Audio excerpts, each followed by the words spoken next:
Hello বন্ধুরা, সবাইকে শুভ রথযাত্রার অনেক অনেক শুভেচ্ছা জানাই। এই দেখো, ঠাকুরের পুজো হচ্ছে। আজকে রথযাত্রা, আজকে একটা বিশেষ বড় শুভ দিন। আজকে জগন্নাথ দেব রথে চড়ে তার মাসির বাড়ি যাবে। এই দেখো, আমি ঠাকুরের জন্য একটু পায়েস করেছি, ঠাকুরের জন্য একটু ভোগ করেছি, সামান্য একটু পায়েস করে দিয়েছি। আর আজকে হচ্ছে আমার বাবার জন্মদিন।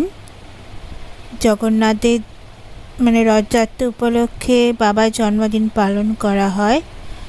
তো ঠাকুরের উদ্দেশ্য পায়েস করেছি আর বাবার জন্মদিন, সব মিলিয়ে আজকের দিনটা খুব ভালো। জয় জগন্নাথ।